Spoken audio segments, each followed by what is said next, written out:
All right, everyone, welcome back for another episode of This Week in Charts via Carnival Trades and Wall Street for Main Street. If you've not done so already, please give the video a thumbs up. Don't forget to like, comment, subscribe to the channel, and come find Jason on Patreon. Come find me on carnivaltrades.com for swing trading alerts, analysis, and live day trading. Anyways, let's get into it this week here. So, bears finally doing a little bit of damage here. So, we obviously had the good slice on the 18th, that was the FOMC, but since then we've been kind of in a range, and we've had a little bit of a lower high. We got a lower high on the 6th, which was this past Monday, and it's another 4-day trading week. Market closed Thursday for Jimmy Carter day of mourning, National Day of Mourning. So another 4-day trading week. We've got one more coming up this month in Martin Luther King. That will be after this past week. So we got a full trading week ahead of us here. And we do have Options X, which is going to be a big one. It's a Leap Op X. January is always a big one.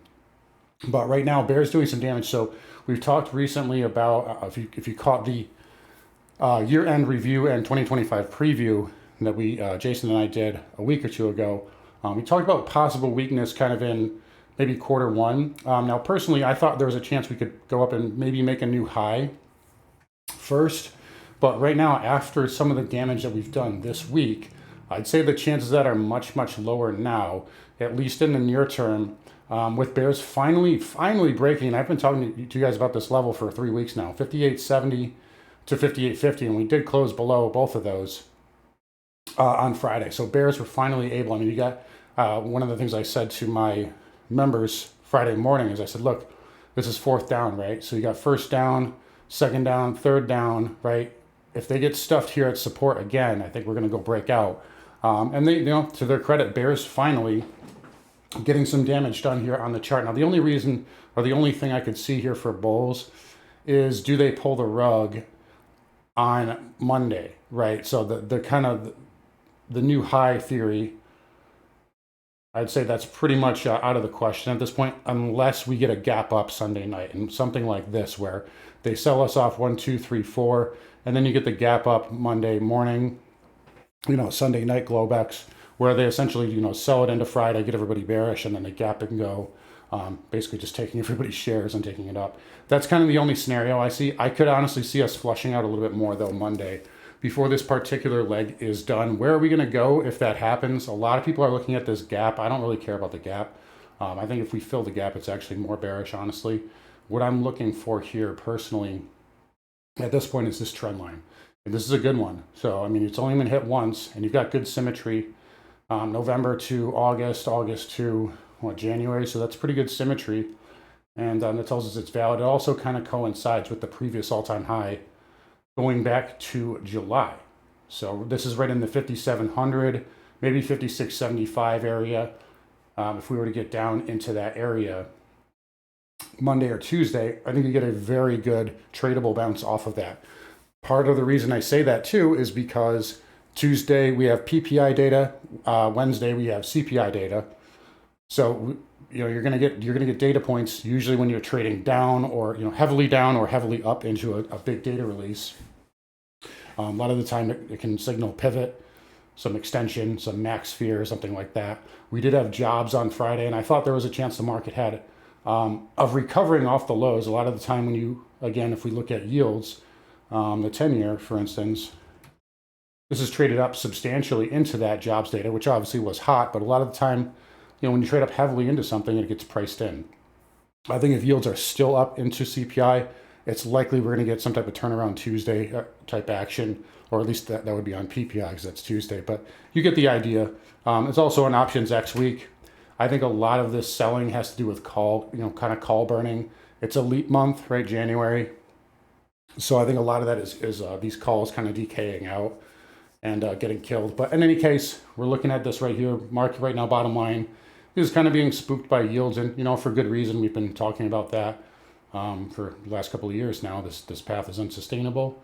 That doesn't mean there won't be bounces. Personally, I think yields are getting a little stretched here in the short term. But we'll talk about that in a minute. Right now, for bulls, yeah, you got to break back about 58.70 Monday on a closing basis, and then you can have a chance to go back up and tag this yellow trend line again if we take it onto an intraday.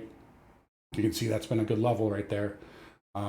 So yeah, you basically need to gap us up and kind of keep all the shorts holding the bag at the lows, which could cause a squeeze, a very good squeeze actually. But right now, I'm kind of leaning towards down first and then up. So we'll see what we get there. One theory I've also kind of pointed out here, you can see on the triple Qs, and I pointed this out 2 weeks ago when we were at the lows on Friday. This was a Friday here, or excuse me, Monday. I'm sorry. This was the first of the year. It feels like a Monday because it was the first trading day of the year. So again, either way, if we go on to a 4-hour time frame, you can see the previous all-time high right in there, the 500 whole round number. And if we look at the 4-hour, right there, I predicted a bounce into this top side trend line. Part of the reason for that, as I said, we'll probably get close to oversold RSI. We'll put in the lower high, and then as we come down into the 4-hour 200 MA, maybe Pierce 500, you'll hit the oversold. That could give us a bounce, especially into that level right there. So I think we're probably looking at down before up right now. But believe it or not, on the weekly chart, the QQQ has 0 damage. So I mean, you're above all the moving averages. There's no real problems here on the weekly. Even the spiders, I mean, yeah, so what? We closed a few ticks below the weekly 20 MA, but that's not much. I mean, we've done that once or twice here in the last year. But definitely a little bit of weakness here, and definitely got to give bears some respect as they've finally shown up here. The last time we can say that the bears proved anything was this lower high right here in August, and that lasted a whopping 2 days. This time we'll see what happens here. But I would look for some sort of rally off of this area. Until then, though, bears control here in the near term. Bigger pictures, again, still not a lot of damage, but definitely need to respect the market right now. IWM here, again, this still been holding this range here, and then we finally broke that on Friday. I will say, though, again, another reason why I don't think there's a ton of downside for the market here, too, is take a look at the Russell right here. 618 was hit, and the 200 MA. So, maybe we could pierce it a little bit more on Monday. It's possible. These things tend to overshoot, but again, we're seeing a lot of things come into a lot of levels. And another thing, speaking of the Russell, it's more of an indicator of, it's a better breadth kind of indicator. It's 5,000, or excuse me, it's 2,000 stocks, and they're more equal weighted. But speaking of breadth, take a look at this. This is percent of stocks above their 50-day moving average. And we are at levels we have not seen since the lows in October 2023. So we are close to a low here, and you can see, look at this trend line right here. We're close to a low here, right? There's the 200 moving average just below. If we pierce that, we're going to get a mega rally off that. So I think right now market's a little, we're closer to a bounce than we are to a bigger sell. But bears still have control, and I think we have a little bit lower to go potentially before we see a bottom. Here's the diamond. This has already hit that trend line from the October lows. Could it overshoot maybe down to the 200? It's possible. It's possible, right? If we take a fib from the August pivot, you can see we're just above a 50%. The 618 lines up perfectly with the 200. So we're definitely close here. Semis are still, believe it or not, not in the worst shape. We did fade that entire gap up on Monday, but you still have plenty of room here for higher lows. And I think this is probably the best thing for the market here. This pattern here on the weekly is not terrible. Like, you're still kind of hanging in there. Even NVIDIA, despite that huge sell-off, that reversal on the CES, which was definitely, they gapped this thing up after the CES event, and you could tell trapped longs use that to sell. Short sellers probably jumped in too, I'm sure, but even with that reversal, if we zoom out to the weekly, it's really not broken. Not yet. But definitely a pretty good sell. If we were to keep going down, you could look at this trend line down here. I'm sure there's more we could draw on there, but right now these are just short-term levels. But yeah, if this puts in a higher low here, the SMH puts in a higher low, anywhere in this area, let's say 240, 242, this could just come back and, continue up. That's a huge positive for bulls if that happens. Usually bull markets, when they end and when you get corrections, it doesn't end all at once, very right away. Like, this is an outlier. 2020, that's an outlier. Markets don't crash from highs; they crash from from lows. And usually, the bull doesn't die quickly. It takes a little bit of work. And that's why bear markets make fools of both bulls and bears is, you think you're short, and then you get squeezed, and then it ends up going back down. But anyway, I digress. IGV here down 2% on Friday. This head and shoulder, and by the way, before I forget, because I'll get crushed if I don't bring this up. Side note, somebody will kill me.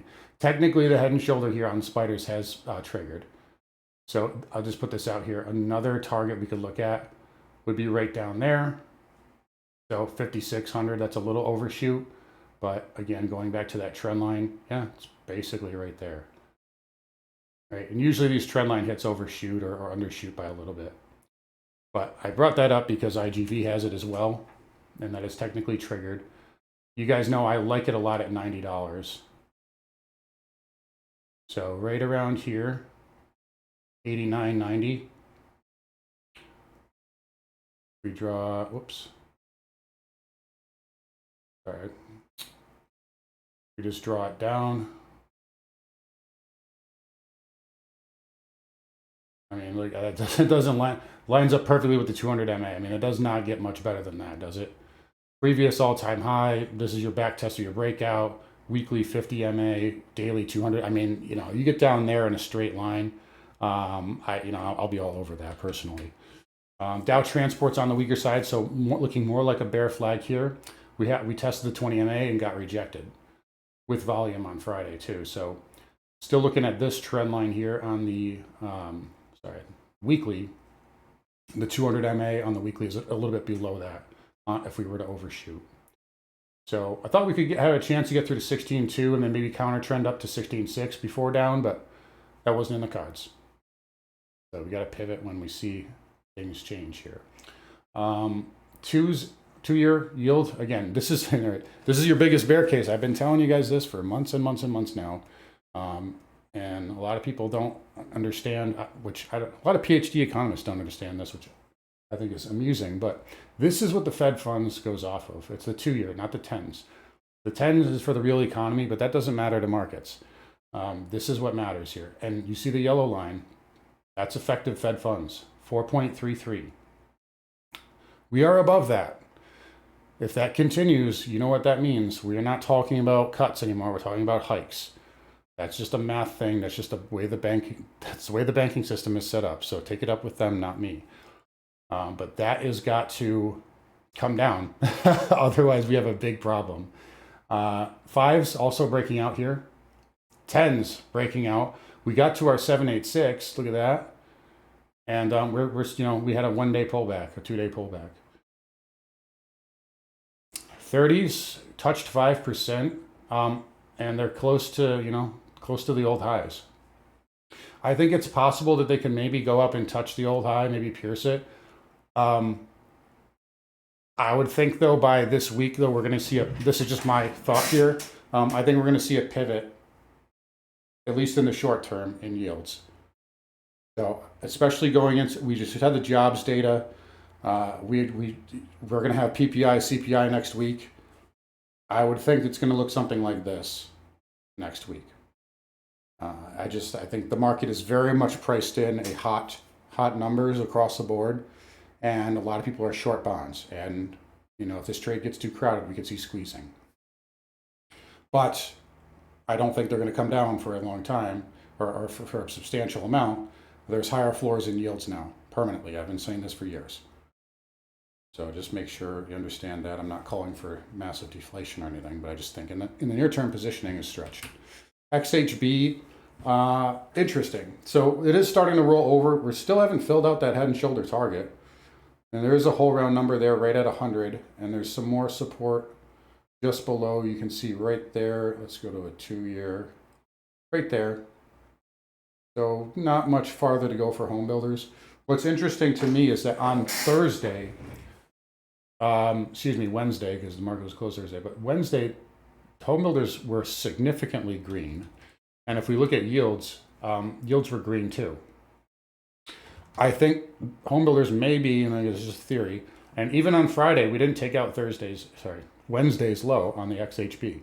Right, it was down, but look, we closed above the low. I think maybe home builders are starting to confirm what I'm saying here about rates. Is I don't think that there's a much higher to go in the short term, because otherwise XHB would be, the bottom would be falling out. And so far it hasn't, at least the last 2 days. It's only 2 days. It could be completely different. But I watch for divergences like this is what I do. And it's part of what makes me as fortunately as good as I am at what I do. So humbly speaking, but watch for those little things.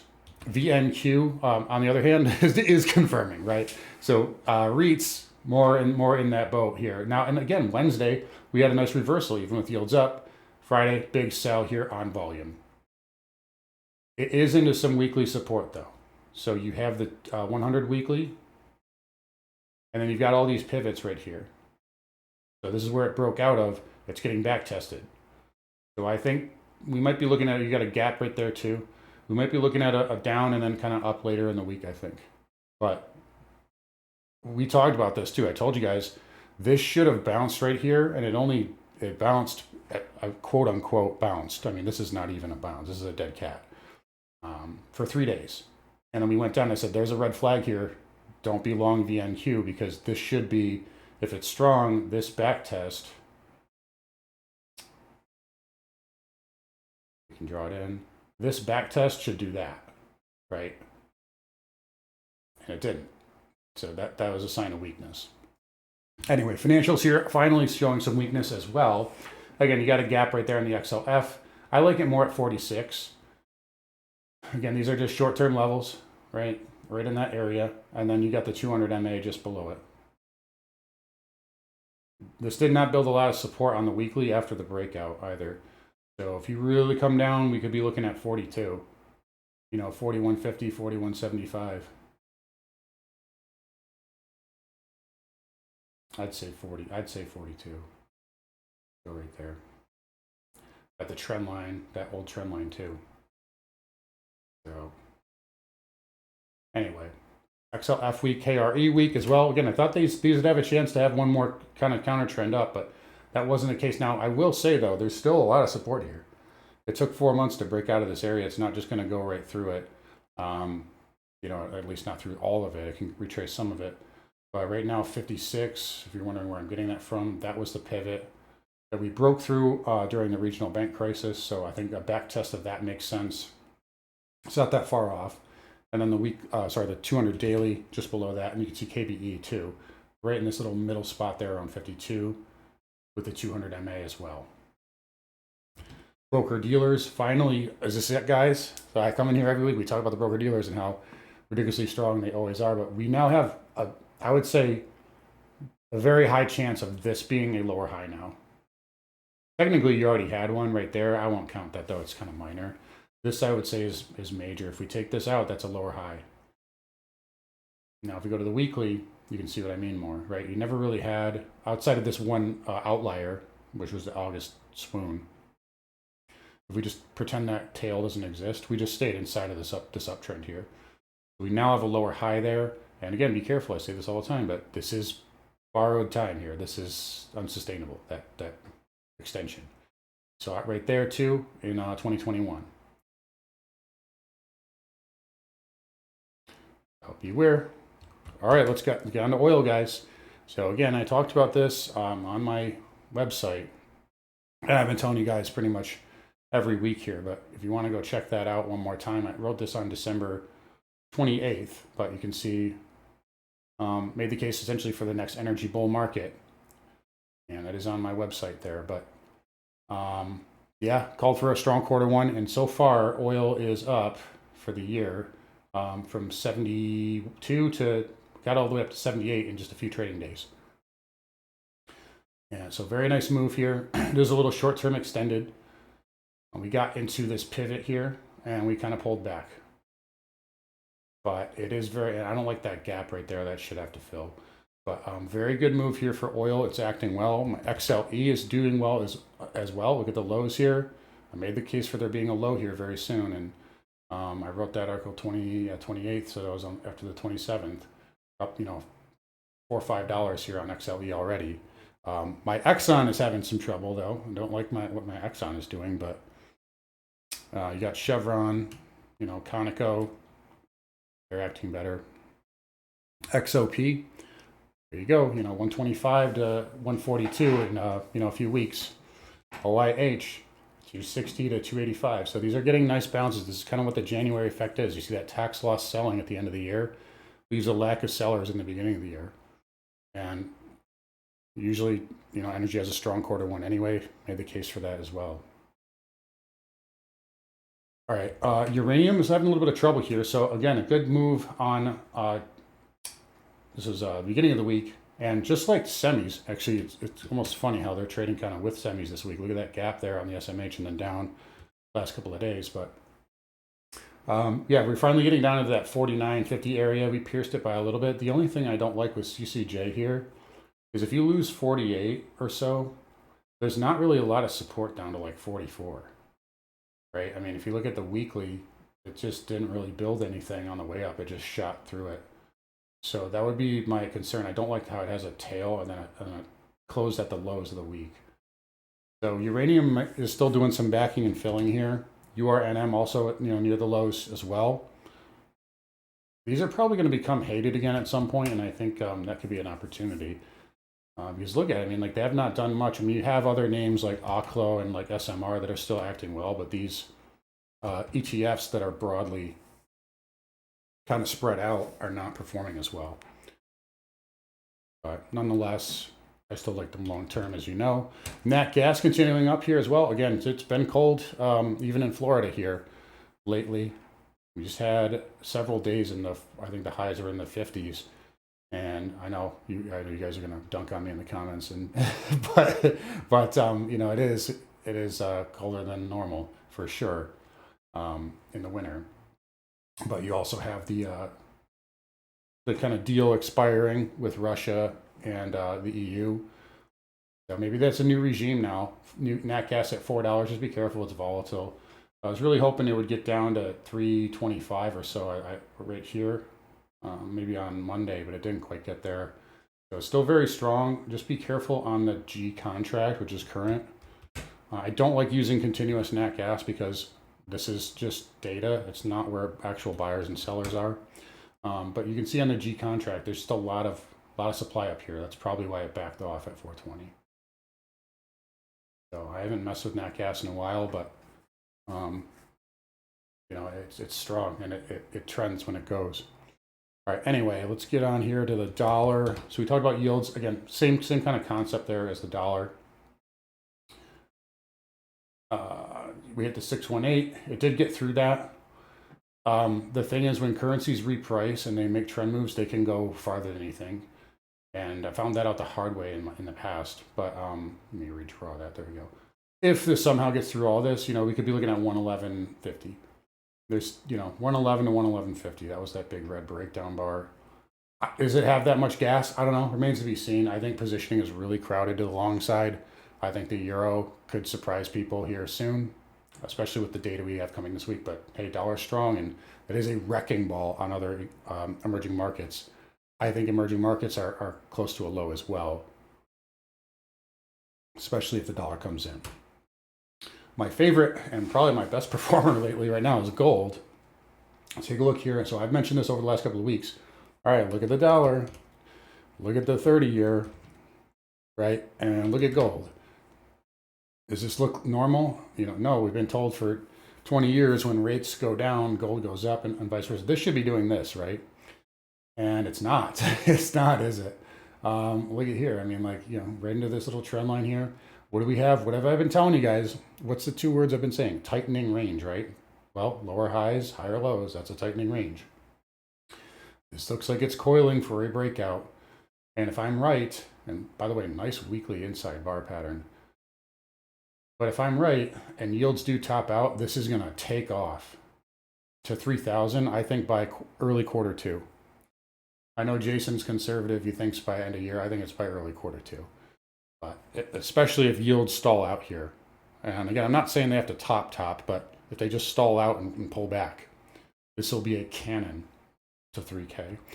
Additionally, look at how strong silver has been.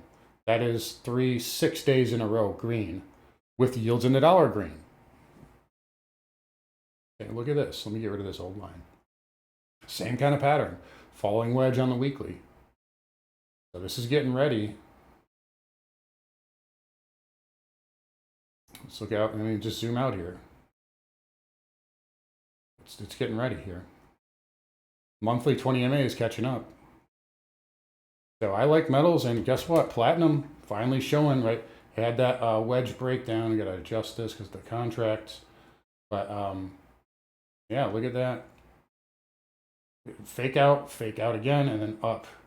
Grabbing liquidity on both sides. Palladium, finally. So there it is. So I'll be scouting these next week. Copper as well. And these data centers aren't going to build themselves, guys. And Jensen Wang talking about all this, it's going to be so great. Well, it's not free. It's definitely not free. But nice move for copper there this week as well. A little resistance at 435 to 440. We already kind of hit it a little bit. For cryptos here, you know, for all the risk-offs talk right now, Bitcoin's holding up really well.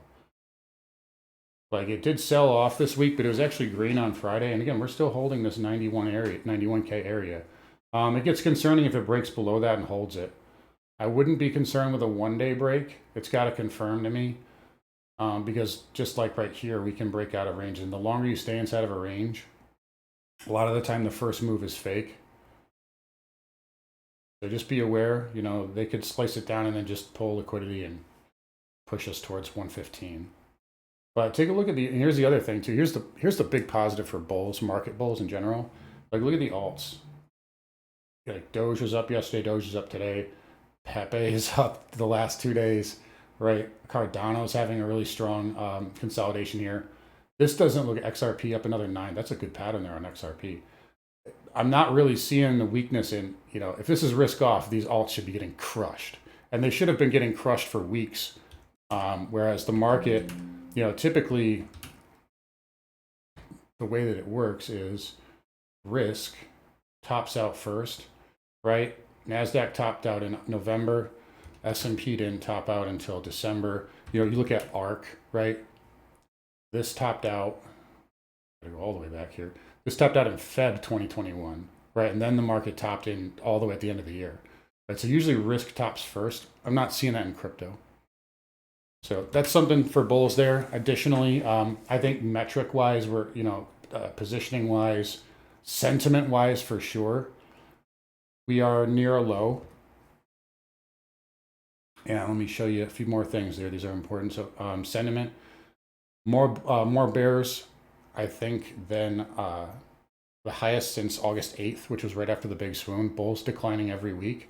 Additionally, if we look at put call, 0.1 is very high, and the day before that it was 1.73. So we're starting to see a lot of panic here. So I think if we're down big Monday or Tuesday, I think that's probably about it for now. And then we'll just have to go from there. But that's about it here. Again, watch this trend line in the 5,700 area. Should be an interesting year to trade. Going to be a lot of volatility. And we'll be here to take you through it. So anyways, you guys take care. Don't forget to come find Jason on Patreon. Come find me on counterfortrades.com. I'll see you guys all in the next week.